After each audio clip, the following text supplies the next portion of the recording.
Okay, let's dive right into this. Today we're unpacking a fascinating and honestly completely overlooked aspect of massive infrastructure projects. We're talking about the invisible physical forces that quietly shape our environment and the incredibly precise science dedicated to keeping them under control. So, picture this. Have you ever been sitting in your living room and suddenly felt the walls physically vibrate from a distant construction site? Or maybe you've stepped outside and literally had to shout over the roar of a new highway being built? Look, these aren't just minor, everyday annoyances. They're actual physical forces. And left completely unchecked, noise and vibration become these invisible threats that can seriously impact our daily lives, mess with structural safety, and absolutely devastate local ecosystems. But who actually steps in to keep these forces in check when a massive new development rolls into town? Well, that's exactly where an Environment Impact Assessment, or EII, comes into play. If you're familiar with this space, you know an EII is a rigorous, multidisciplinary study. It assesses the probable physical, natural, and socio-economic effects of any big developmental project. In India, this is the paramount legal and scientific framework, springing from the Environment Protection Act of 1986. It's basically the ultimate decision-making tool we use to harmonize human development with environmental conservation, making absolutely sure we're building smartly and safely. So here's our roadmap for this explainer. First, we'll look at the invisible impact. Then, the accreditation shield. Next, who are NV experts? After that, measuring and predicting impact. And finally, protecting people and nature. Let's get right to it. Part 1. The invisible environmental impact. You know, when we think about environmental pollution, our brains almost automatically picture thick smokestacks or heavily discolored rivers, right? But we really need to shift that perspective. Noise and vibration invisibly travel way beyond a project's actual fence line. I mean, you can easily spot dirty water, but you definitely can't see acoustic waves or intense ground vibrations traveling through the earth. Over time, these unseen forces can literally cause microfractures in historical buildings, totally disrupt the sleep and health of local communities, and cause massive stress to endangered wildlife. Because they're invisible, it takes highly specialized, dedicated scientific attention to actually track and mitigate them.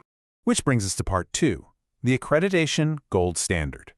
Obviously, to prevent this kind of invisible damage, we need an ironclad system. You can't just have some random person guessing how loud a new mining project is going to be. In India, this super high standard is governed by the Quality Council of India and the NABET scheme. You can think of this as a sort of gold standard shield. It enforces really strict quality management systems for all consulting organizations. It legally requires that baseline data is only collected by elite laboratories, specifically those accredited by NABL or recognized by the Ministry of Environment. This whole setup guarantees that the scientific data we're using to make these massive infrastructure decisions is totally transparent, accurate, and incredibly credible. In practice, an EIA is broken down into diverse, functional areas depending on what kind of project it is. You've got your core areas like air pollution, water pollution, and land use. But look over at the significant areas. Right there, you'll find noise and vibration, or NV. Now, noise and vibration is a specialized functional area in environmental impact assessment studies responsible for evaluating the acoustic and vibratory impacts of developmental projects, such as mining, infrastructure, and industrial activities, on human settlements, sensitive receptors, and structural integrity. For any major project out there, nailing this highly specialized area is absolutely critical to getting safely approved. All right, moving to Part 3. Who are NV experts? It's one thing to mandate a complex scientific study on paper, but actually executing it out in the field, that requires some serious talent. The human gatekeepers of this invisible science are remarkably qualified. To even be an approved functional area expert in noise and vibration, you need a heavy technical background. We're talking engineering degrees in aeronautical, mining, mechanical, or civil engineering, or a master's degree in intense fields like acoustics, geophysics, or physics. These folks aren't just administrators pushing paper around, they are hardcore specialists. They need a deep, mathematical understanding of how sound and seismic energy move through different mediums, how to design complex devices to block those forces, and how to navigate all the tricky EIA legislation. Part 4. Measuring and predicting impact. So, what exactly do these brilliant geophysicists and acoustic engineers do once they get assigned to a massive new project? Well, they follow a really structured, scientifically rigorous workflow. First up, they monitor the physical baseline levels using specific, highly calibrated instruments, basically figuring out what the site naturally sounds and feels like before a single shovel even hits the dirt. Second, they predict future noise and vibration isopletes, which is just a fancy way of saying they digitally map out exactly how far and how intense those sound waves and shakes are going to travel.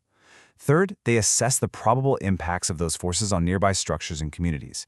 And lastly, they actively design and optimize attenuation devices, like massive acoustic sound walls or specialized vibration dampers, to mitigate the impact.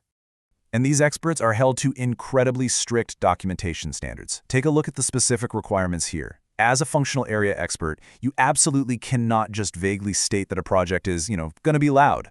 No way. You are legally required to explicitly specify the major impacts, mathematically quantify them, and then formally suggest the exact mitigation measures needed to keep the environment safe. It's a very strict, heavily evidence-based system of accountability. The entire methodology basically hinges on comparing the baseline data against the predicted impact. They're constantly comparing that before state to the modeled after state. But here is the real kicker. They don't just run the numbers for a perfect sunny day of operation. The guidelines explicitly mandate that experts address all potential impacts, including those under abnormal or accidental project conditions. So, if a huge piece of machinery breaks down or a mining blast goes horribly wrong, the acoustic models actually need to account for it beforehand to ensure absolute public safety. And that leads us perfectly into Part 5, Protecting People and Nature. Let's ground all this complex math and modeling in some relatable empathy for the world around us. When an NV expert builds these predictive models, they map out things called sensitive receptors. They are calculating precise distances to hospitals and educational institutions, literally ensuring that patients can heal quietly and students can learn without their desks rattling. They protect religious places and local residential communities. They meticulously calculate the structural integrity of nearby buildings and irreplaceable archaeological monuments so vibrations don't cause microfractures. And crucially, they evaluate the local fauna in ecologically sensitive areas.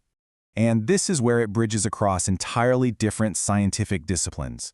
Just look at this ecological sensitivity data sheet. It shows exactly how the work of the noise and vibration expert feeds straight into the ecology and biodiversity assessment. They have to track the exact predicted increase in decibels and then directly correlate that to wildlife disturbance or even potential wildlife mortality. For natural ecosystems, a sudden, unchecked spike in noise and vibration isn't just annoying, it is quite literally a matter of survival for local species. Which brings us to the core philosophy behind all of this incredible work. The scheme document puts it perfectly.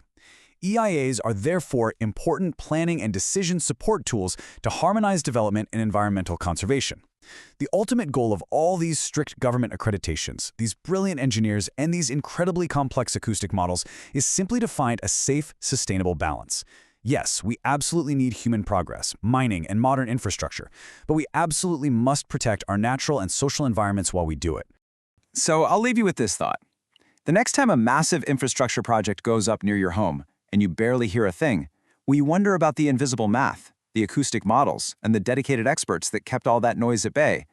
These invisible forces are being managed by some pretty brilliant minds, working tirelessly behind the scenes to keep our world turning smoothly and safely. Thanks for exploring this explainer with us.